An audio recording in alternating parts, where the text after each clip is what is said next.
طالبان حکومت کی وزارت داخلہ کے ترجمان نے کہا کہ پاکستان کے کسی بھی حملے کا بھرپور جواب دیں گے۔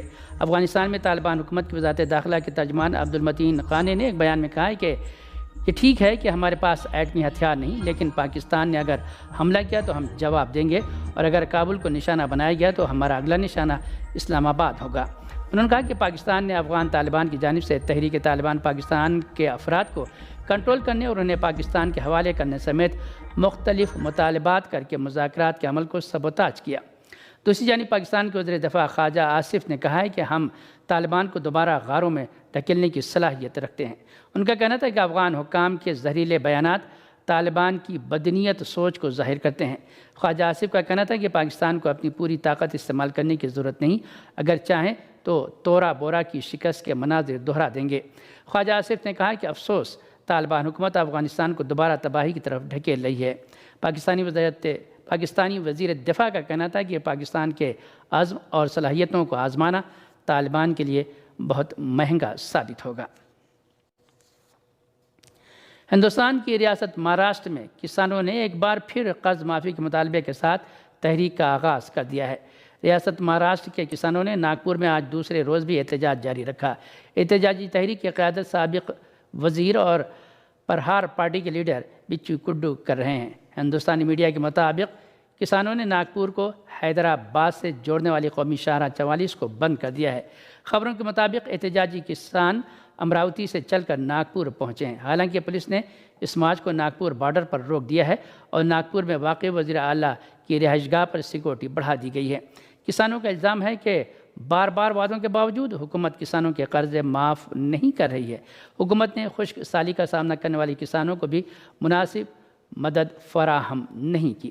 قابل ذکر ہے کہ منگل کی شام 5 بجے سے ناگپور سے حیدرآباد، ناگپور سے جبل پور اور رائے پور کی سڑکیں بند ہیں، جس کی وجہ سے ہزاروں گاڑیاں سڑکوں پر پھنسی ہوئی ہیں۔ احتجاج کرنے والی کسانوں نے ٹرینوں کو بھی روکنے کی دھمکی دی ہے۔ ہندوستان کی 300 سے زائد سماجی تنظیموں اور کارکنوں نے قرارداد پاس کر کے SIR کو ناقابل قبول قرار دیا ہے اور الیکشن کمیشن کو تحلیل کر دینے کا مطالبہ کیا ہے۔ ہندوستانی میڈیا کے مطابق چنئی میں منعقدہ ملک بھر کی سماجی تنظیموں کے اجلاس میں SIR کے خلاف ایک مشترکہ عوامی قرارداد منظور کی گئی۔ اس قرارداد میں کہا گیا کہ الیکشن کمیشن آف انڈیا کی غیر جانبداری اور شفافیت بری طرح متاثر ہو چکی ہے اور اس کے کسی بھی اعلان سے جانبداری اور غیر شفافیت واضح طور پر جھلکتی ہے۔ اسی لیے اس الیکشن کمیشن کو فوراً تحلیل کیا جائے اور اس کی جگہ ایک نیا اور ہر طرح کے سیاسی دباؤ سے آزاد الیکشن کمیشن قائم کیا جائے۔ اس کے ساتھ ہی موجودہ الیکشن کمیشن کا اعلان کردہ SIR فوراً منسوخ کیا جائے۔ اجلاس کا انعقاد Madras school of social work نے کیا تھا اور اس میں سابق جسٹس ہری پنتھامن، PUSL کے جنرل سیکریٹری V سریش، سابق IAS افسران R بالا کرشنن، MG دیوا سہائم، انجلی بھاردواج اور ڈاکٹر V پنراج سمیت متعدد اہم شخصیات شریک تھیں۔ شرکاء نے الیکشن کمیشن کے حالیہ فیصلوں اور ووٹر لسٹ میں مبینہ تبدیلیوں کو انتخابات کی ساکھ اور جمہوریت کی صحت کے لیے سنگین خطرہ قرار دیا۔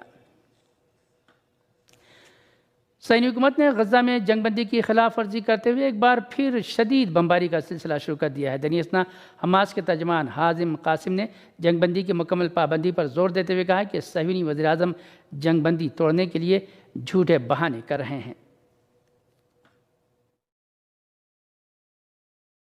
موصولہ رپورٹ کے مطابق صہیونی حکومت نے جنگ بندی سمجھوتے کو بالائے طاق رکھتے ہوئے غزہ کے مغربی علاقوں پر ایک بار پھر شدید بمباری کی ہے، جبکہ غاصب صہیونی فوج کے ڈرون طیاروں نے غزہ کے الشفا اسپتال کو بھی نشانہ بنایا ہے۔ صہیونی حکومت کے چینل 12 کے مطابق نتنیاہو نے امریکیوں کو ان حملوں کے بارے میں اطلاع دے دی تھی۔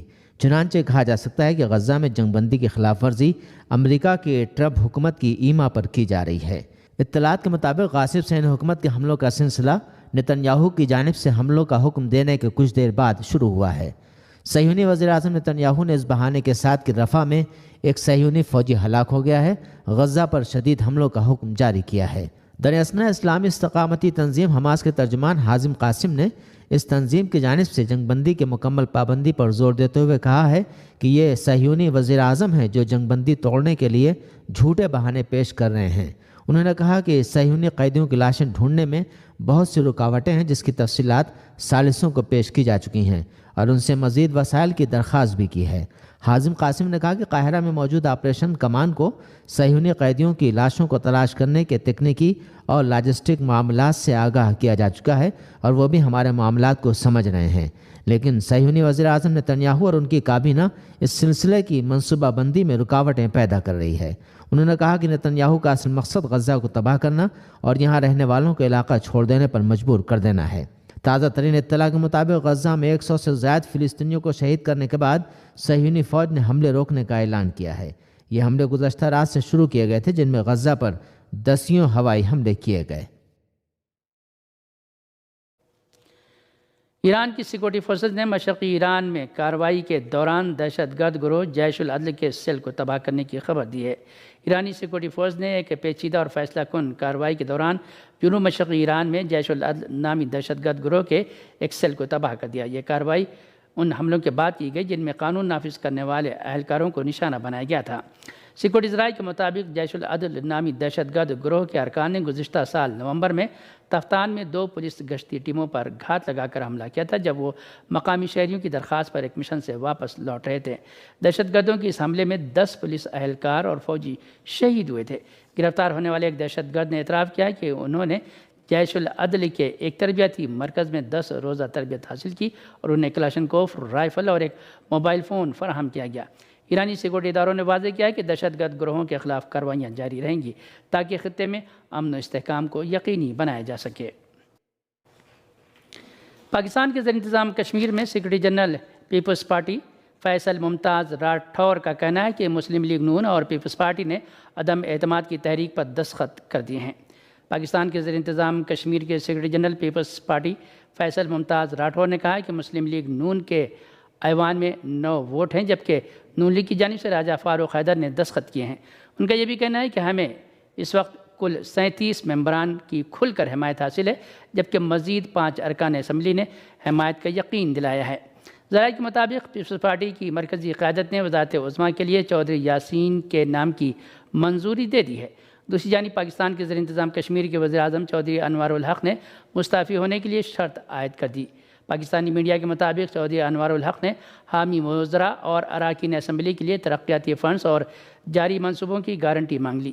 انہوں نے کہا کہ نون لیگ کے وزراء اور ٹکٹ ہولڈرز کو بھی آئندہ الیکشن سے قبل برابری کی بنیاد پر فنڈز دیے جائیں۔ پاکستان نے جمعرات سے شروع ہونے والی بابا گرو نانک کی 556ویں جنم دن تقریبات میں شرکت کرنے کے لیے بھارت کے 2100 سے زائد سکھ یاتریوں کو ویزے جاری کر دیے ہیں۔ یہ ویزے مذہبی مقامات کی زیارت کے حوالے سے 1974 کے پاکستان بھارت پروٹوکول کے تحت دیے گئے ہیں۔ 3 روزہ انٹرنیشنل بلڈنگ اور کنسٹرکشن انڈسٹری نمائش اور کانفرنس آج سے لاہور کے ایکسپو سینٹر میں شروع ہوگی۔ اس کانفرنس اور نمائش کا سب سے بڑا مقصد ملک کی تعمیرات کی صنعت کو فروغ دینا ہے۔ وزیر ہاؤسنگ اور تعمیرات میاں ریاض حسین پیرزادہ اس کانفرنس کا افتتاح کریں گے۔ خیبر پختونخوا سے سینٹ کی خالی جنرل نشست کے لیے پولنگ آج ہوگی۔ الیکشن کمیشن کے مطابق یہ نشست سید شبلی فراز کی نااہلی کی وجہ سے خالی ہوئی تھی۔ بلوچستان کے گورنر جعفر خان مندوخیل نے گزشتہ رات کوئٹہ کے بین الاقوامی ہوائی اڈے پر کوئٹہ زاہدان پرواز سروس کا افتتاح کیا۔ افتتاحی تقریب سے خطاب کرتے ہوئے انہوں نے کہا کہ فضائی سروس کی بحالی پاکستان اور ایران کے فروغ پاتے ہوئے تعلقات کی عکاسی کرتی ہے۔ بلوچستان حکومت نے پیدائش، شادی اور وفات کے سرٹیفکیٹس کے حصول کے لیے موبائل اپلیکیشن کا اجرا کیا ہے۔ اس جدید سہولت سے شہریوں کو سرکاری دفاتر کے بار بار چکر لگانے کی پریشانی سے نجات حاصل ہو جائے گی۔ غزہ میں اسرائیلی حملوں سے 35 بچوں سمیت 100 سے زائد فلسطینی شہید ہو گئے ہیں۔ اطلاعات کے مطابق اسرائیل کے متعدد فضائی حملوں میں بے گھر خاندانوں اور اسپتالوں کو نشانہ بنایا گیا ہے۔ 9 روزہ ورلڈ کلچرل فیسٹیول آج سے کراچی میں شروع ہو رہا ہے، جس میں 139 ممالک کے 1000 سے زائد فنکار حصہ لیں گے۔ رات بھارت کے شہر گوہاٹی میں کھیلے جانے والے خواتین کے عالمی کرکٹ کپ ٹورنامنٹ کے پہلے سیمی فائنل میں جنوبی افریقہ کی ٹیم انگلینڈ کی ٹیم کو 125 رن سے ہرا کر فائنل میں پہنچ گئی۔ پہلے بیٹنگ کرتے ہوئے جنوبی افریقہ کی ٹیم نے مقررہ 50 اوورز میں 7 وکٹوں کے نقصان پر 319 رنز بنائے۔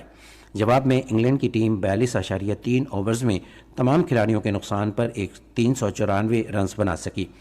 خواتین کے عالمی کرکٹ ٹورنامنٹ کا دوسرا سیمی فائنل آج بھارت اور آسٹریلیا کے درمیان D Y Patil stadium Mumbai میں کھیلا جائے گا۔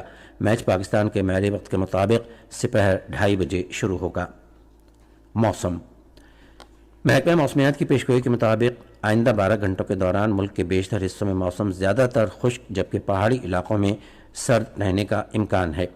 آج صبح ریکارڈ کیا گیا بعض شہروں کا درجہ حرارت: Islamabad 14 degree centigrade, Lahore 21، Karachi 26، Peshawar 16، Quetta 11، Gilgit 5، Murree 9 اور Muzaffarabad 12 degree centigrade. Pulwama, Anantnag, Shopian, Baramulla اور لیہ میں رات کے وقت موسم سرد اور خشک رہنے کا امکان ہے جبکہ جموں میں موسم خشک رہے گا۔ آج صبح ریکارڈ کیا گیا درجہ حرارت سری نگر، پلوامہ اور اننت ناگ میں 7 degree centigrade, Jammu 17، Leh -3، Pulwama جبکہ شوپیاں اور بارہمولہ میں 6 ڈگری سینٹی گریڈ۔